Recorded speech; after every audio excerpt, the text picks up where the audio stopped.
तो आज की बुक है rich dad's before you quit your job. ये बुक एक हिस्सा है रिच डैड पुअर डैड का, जिसे लिखा है रॉबर्ट कियोसाकी ने।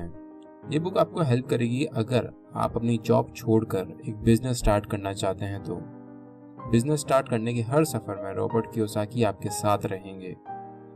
तो चलिए बात करते हैं बुक की। क्या आप अपने रेगुलर 9 to 5 जॉब से थक चुके हैं? क्या आप एक एम्प्लॉय के रूप में काम करते करते बोर हो गए हैं? अगर हाँ, तो ये बुक आपके लिए है। शायद आप भी ऐसे लोगों को जानते होंगे जिन्होंने जॉब को छोड़कर बिजनेस की शुरुआत करी और आज वो काफी सक्सेसफुल हैं और अच्छा खासा कमा रहे हैं। आप भी उनमें से एक बन सकते हैं। बिजनेसमैन बनना आसान नहीं है। इस बुक के जरिए आपको ये समझ में आएगा कि इस प्रोफेशन में सिक्योरिटी नाम की कोई चीज नहीं होती।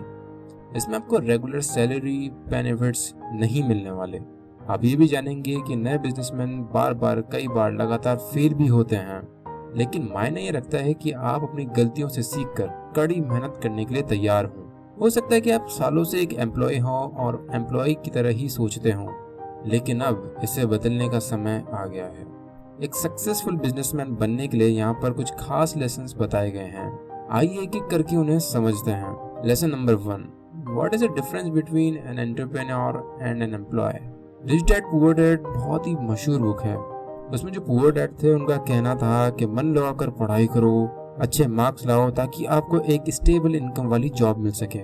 उन्होंने रॉबर्ट को भी एक एम्प्लॉय बनने के लिए एंकरेज किया। तो वहीं रिच डैड का कहना था कि अपना खुद का बिजनेस शुरू करो और उन लोगों को काम पे रखो जो आपसे ज्यादा स्मार्ट हैं। उन्होंने रॉबर्ट को एक बिजनेसमैन बनने के लिए एंकरेज किया। तो एक बिजनेसमैन और एक एम्प्लॉय में आखिर फर्क क्या होता है? एक एम्प्लॉय बिजनेस की शुरुआत होने के बाद उसमें काम करना शुरू करता है, लेकिन एक बिजनेसमैन को बिजनेस के शुरू होने से पहले ही काम पे लगना पड़ता है। सच्चाई तो ये है कि 99% बिजनेसेस अपने 10th एनिवर्सरी के पहले ही बंद हो जाते हैं। ज्यादातर बिजनेस खराब प्लानिंग की वजह से फेल होते हैं। कंपनी का ओनर अपनी कड़ी मेहनत से बिजनेस को लंबे समय तक चलाने की कोशिश करता है। हालांकि ऐसा करने के बाद कई सालों के बाद ओनर भी थक जाता है। काफी समय और पैसा उन एक्टिविटीज में लगाना पड़ता है जो पैसा कमाने में कोई मदद नहीं करते हैं।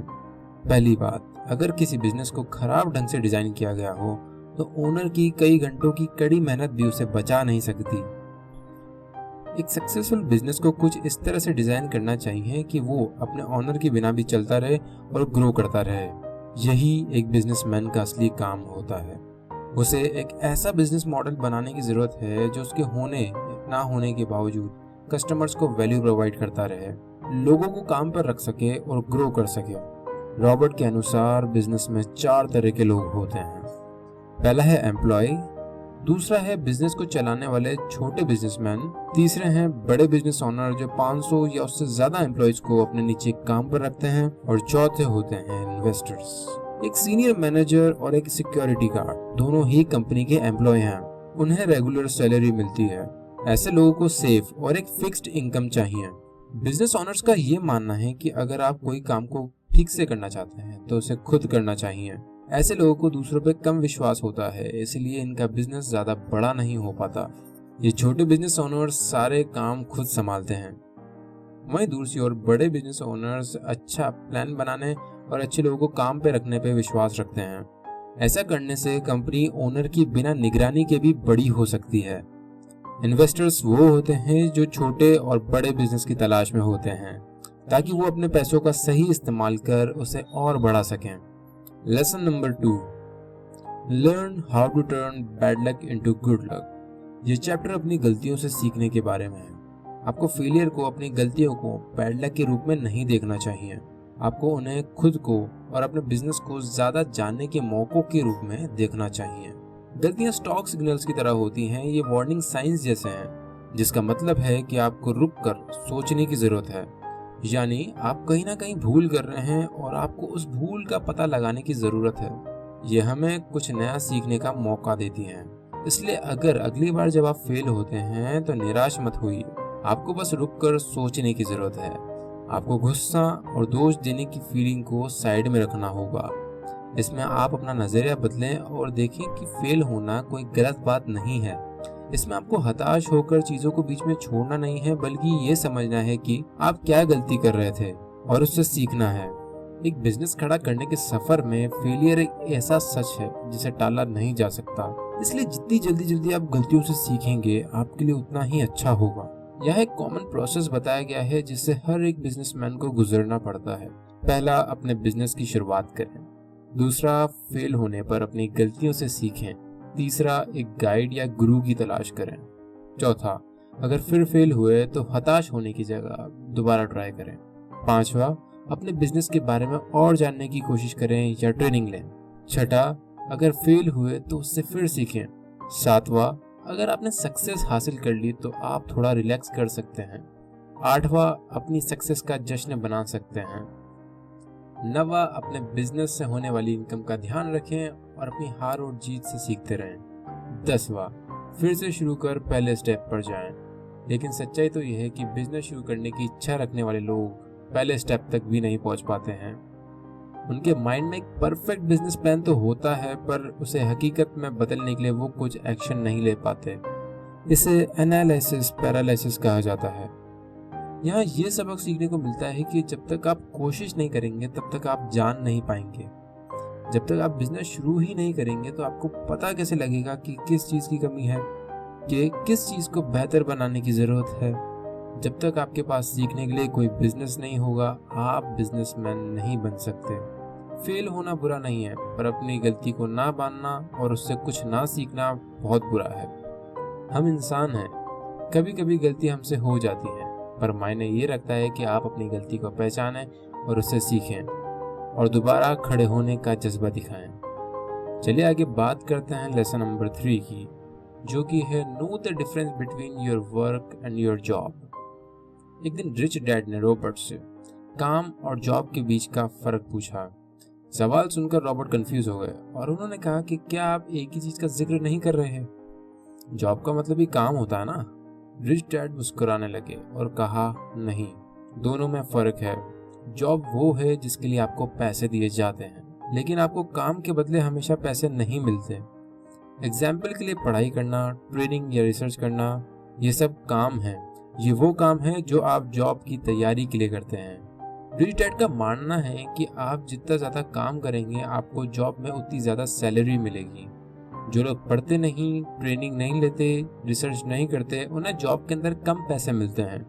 ये बात हर जगह लागू होती है, चाहे आप एक बिजनेसमैन हो या फिर एक एम्प्लॉय।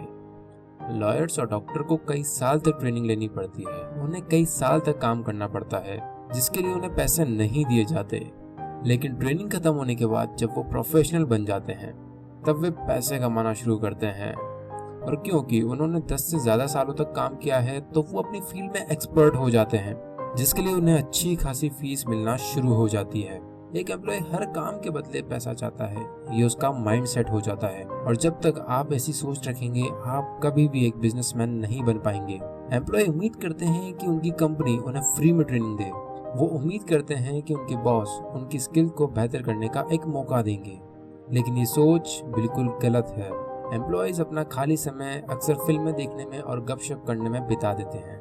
वो अपने फ्री टाइम को कुछ सीखने के लिए यूज नहीं करते। कोई भी आपको एक्स्ट्रा टाइम में काम करने का पैसा नहीं देगा, पर आपको इसका फायदा आगे जाकर मिलेगा। अगर आप खुद की नॉलेज बढ़ाएंगे तो आपके पास पैसा कमाने के ज्यादा मौके होंगे। अब आप प्रोफेशनल एथलीट्स को ही ले लीजिए, उन्होंने कई सालों तक फ्री में काम किया और उन्होंने कम उम्र से ही ट्रेनिंग लेना शुरू किया। न जाने वो कितनी बार गिरे हैं, उन्हें कितनी चोटें आई, लेकिन वो डट कर प्रैक्टिस करते रहे, क्योंकि उन लोगों ने हर डिटेल पर ध्यान दिया, अपनी स्किल को इम्प्रूव किया और उन्हें नेशनल टीम के अंदर जगह मिली और उन्होंने इंटरनेशनल गेम्स खेलकर देश का नाम रोशन किया। अगर हम पुअर डैड की कहानी के बारे में सोचें तो उन्होंने कोई होमवर्क नहीं किया था और इसीलिए उनका बिजनेस फेल हो गया। रॉबर्ट ने बिग आई ट्रायंगल या बिग बिजनेस ट्रायंगल के बारे में बताया है। अगर आप सक्सेस के शिखर तक पहुंचना चाहते हैं तो आपको इन 5 फैक्टर्स का ध्यान रखना होगा। पहला है प्रोडक्ट, दूसरा है लीगल, तीसरा है सिस्टम, चौथा है कम्युनिकेशन और पांचवा है कैश फ्लो। वीआई ट्रायंगल को 5 लेवल्स में डिवाइड किया गया है। प्रोडक्ट सबसे टॉप पर है और कैश फ्लो सबसे नीचे। इन 5 लेवल्स को ठीक से मैनेज किया जाए तो बिजनेस में तरक्की होना तय है। पुअर डैड का प्रोडक्ट कमाल का था, पर वो कम्युनिकेशन और मार्केटिंग के अंदर चूक गए। उन्हें लगा कि आइसक्रीम का वो ब्रांड इतना पॉपुलर था कि जो कस्टमर्स को अट्रैक्ट करने के लिए काफी था और उनके बिजनेस के सक्सेसफुल होने की गारंटी थी। असल में पुअर डैड ने एक सस्ती जगह के पुराने शॉपिंग मॉल के अंदर अपना स्टोर खोला था। इसकी बजाय उन्हें ऐसी जगह रेंट पर लेनी थी जहां पर काफी लोगों का आना जाना लगा रहता हो। वो आइसक्रीम का ब्रांड पॉपुलर था, पर पुअर डैड का स्टोर नहीं। क्योंकि वो एक फ्रेंचाइजी था, तो पुअर डैड ने 4 फैक्टर्स को ठीक कर लिया था, जो था कैश फ्लो, लीगल, सिस्टम और प्रोडक्ट। लेकिन उनका 5वां फैक्टर कम्युनिकेशन सही नहीं था। पुअर डैड ने फ्रेंचाइजी खरीदने में जल्दबाजी करी ताकि उन्हें अपना बिजनेस नए सिरे से शुरू करने में परेशानी ना हो। वे एक बने बनाए बिजनेस से प्रॉफिट कमाना चाहते थे और इसके कारण वो एक बिजनेसमैन के जॉब के अंदर फेल हो गए। उन्होंने अपना सारा पैसा खो दिया और दोबारा एक एम्प्लॉय बनकर रह गए। Lesson number 4, success reveals your failure. Businessman बनने से पहले रॉबर्ट एक जेरोक्स कॉर्पोरेशन के अंदर जॉब करते थे। उस समय वे कंपनी के सबसे खराब सेल्समैन थे। वो एक भी प्रोडक्ट नहीं बेच पाते थे और अपने साथियों से काफी पीछे थे, और इसलिए रॉबर्ट ने सलाह मांगने के लिए रिच डैड को बुलाया। तुम एक दिन में कितने कॉल्स करते हो? रिच डैड ने पूछा। रॉबर्ट ने कहा 3 या 4, लेकिन ज्यादा समय वे कॉफी शॉप में या पेपर वर्क करते हुए बिताते थे। उन्हें ये कॉल्स करने में शर्म आती थी। रॉबर्ट को रिजेक्शन से नफरत थी, इसलिए वे कम से कम कॉल करना चाहते थे। रिच डैड ने कहा कि पूरी दुनिया में एक भी ऐसा इंसान नहीं है जो रिजेक्ट होने को पसंद करता हो। बस कुछ गिने चुने लोग ही हैं जो अपने डर को दूर करके ऐसे कॉल्स करने में एक्सपर्ट हो जाते हैं। फेलियर को रोकने के लिए आपको जल्द से जल्द फेल होने की जरूरत है। जी हाँ, आपने बिल्कुल ठीक सुना। जितना जल्दी आप फेल होंगे उतना ही जल्दी आप अपनी गलतियों से सीखेंगे। और अगर आप ऐसा नहीं कर सकते तो आप पीछे भी हट सकते हैं, लेकिन इससे आप सिर्फ एक लूजर बन के रह जाएंगे। रिच डैड ने सलाह दी कि रॉबर्ट को नाइट शिफ्ट में एक अलग सेल्स की नौकरी करनी चाहिए। उन्होंने ऐसा इसलिए कहा ताकि रॉबर्ट जल्द से जल्द फेल हो सके। लेकिन रिच डैड की बात सुनकर रॉबर्ट शिकायत करने लगे। उन्होंने कहा कि रात को काम करने के बजाय वो नाइट क्लब में पार्टी और एंजॉय करना चाहते थे। रिच डैड ने पूछा, तुम सच में एक बिजनेसमैन बनना चाहते हो या नहीं? एक बिजनेसमैन की सबसे बड़ी स्किल होती है प्रोडक्ट बेचना। स्किल्स के बिना कोई बिजनेस टिक नहीं सकता। अगर आप एक प्रोडक्ट भी नहीं बेच सकते तो आपके लिए एक एम्प्लॉय होना ही बेहतर है। इसलिए रॉबर्ट ने फिर से कोशिश करी, लेकिन लोगों ने उन्हें फिर से रिजेक्ट कर दिया। वो हमेशा कहते हैं कि सॉरी, हमें इसमें कोई इंटरेस्ट नहीं है। अगर तुम यहाँ से नहीं गए तो मैं फौरन पुलिस को कॉल कर दूंगा। तब जाके रॉबर्ट को रिच डैड की बात समझ में आई कि जॉब में सैलरी मिलने से पहले काम करने की जरूरत है। इसलिए रॉबर्ट ने चैरिटी के काम के लिए अपना नाम आगे किया। इस काम में उन्हें लोगों से पूछना था कि वो क्या चैरिटी के लिए कुछ पैसे दान में देना चाहेंगे।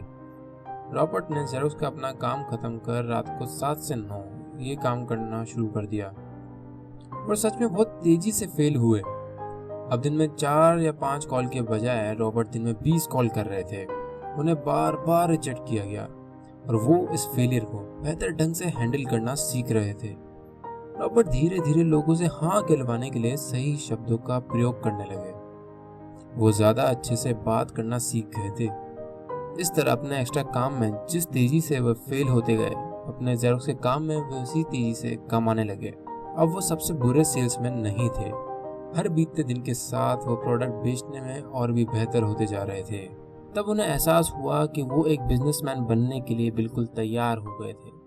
चलिए आगे बात करते हैं लेसन नंबर 5 की, जो कि है the process is more important then the goal.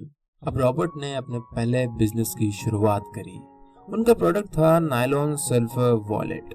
ये एक बहुत ही बेहतरीन प्रोडक्ट था। वो और उनके पार्टनर मार्केटिंग करने में उस्ताद थे। आश्चर्य की बात तो देखिए कि जो लड़का एक भी प्रोडक्ट नहीं बेच पाता था, उसने खुद का बिजनेस शुरू कर करोड़पति बन गया। वो यंग थे और अपनी सक्सेस देखकर उनका सिर 7वें आसमान पर पहुंच गया। अपने पैसों से उन्होंने रेसिंग कार खरीदी और वे पूरी रात पार्टी करते रहे। लेकिन कुछ समय बाद उनका बिजनेस खराब होने लगा।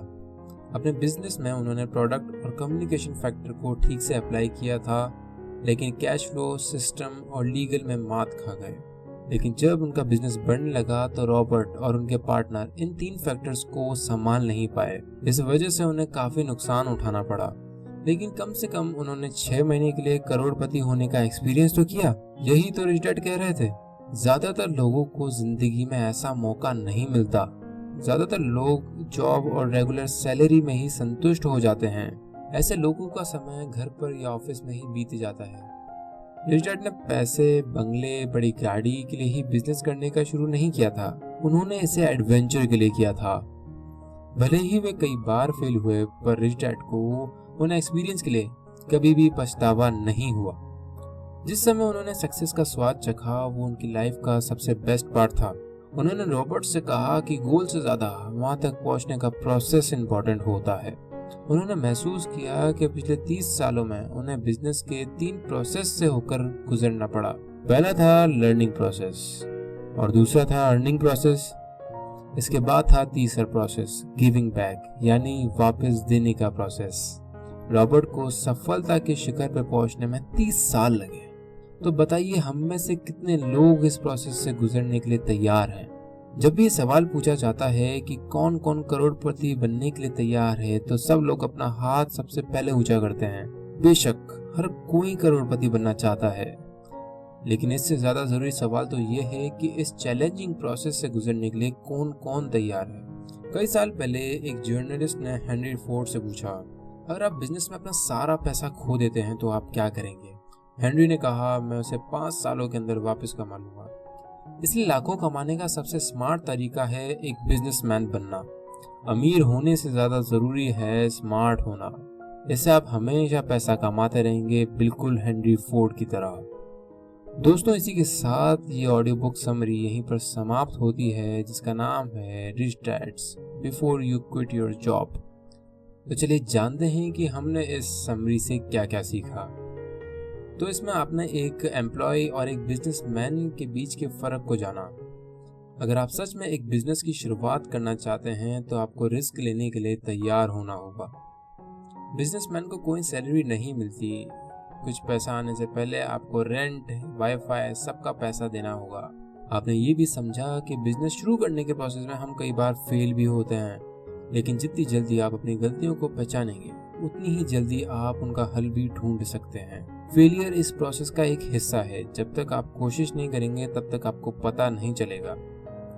बिजनेस के बारे में जानने का सबसे अच्छा तरीका है उसे रियल में एक्सपीरियंस करना। आपने जॉब और वर्क के बीच के फर्क को भी समझा। बिजनेस की शुरुआत में बिजनेसमैन बहुत सारे काम फ्री में करते हैं। कभी कभी उन्हें प्रॉफिट कमाने के लिए लंबे समय तक इंतजार भी करना पड़ता है। लेकिन याद रखिए कि अगर आप डटकर काम करते रहे, सीखते रहे, खुद को इम्प्रूव करते रहे, तो आपको उसका बहुत अच्छा रिजल्ट मिलेगा।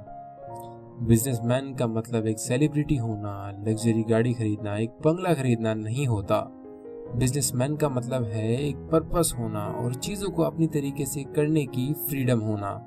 अगर आपके पास एक खास पर्पस है जो आपकी इच्छाओं से ही बड़ा है, तो आप एक एक्स्ट्रा ऑर्डिनरी सक्सेस पा सकते हैं। तो दोस्तों, उम्मीद करते हैं कि आज की ऑडियो बुक समरी आपको अच्छी लगी होगी। मैं चाहता हूं कि आप अपने फेलियर्स के बारे में खुल के डिस्कस करें और हमें कमेंट बॉक्स में बताएं कि आपने क्या क्या चीज़ें ट्राई करी और आप किन किन चीज़ों के अंदर फेल हुए। अगर आपकी कोई और ऑडियो बुक सुनने की फरमाइश है तो वो भी कमेंट में लिख दें। वीडियो को लाइक करके हमारा मनोबल ज़रूर से बढ़ाएं। हमसे जुड़ने के लिए हमें सब्सक्राइब कर लें और हमें इंस्टाग्राम पर भी फॉलो कर लें। तब तक ले लेते हैं आपसे विदा। मिलते हैं आपसे अगली वीडियो में।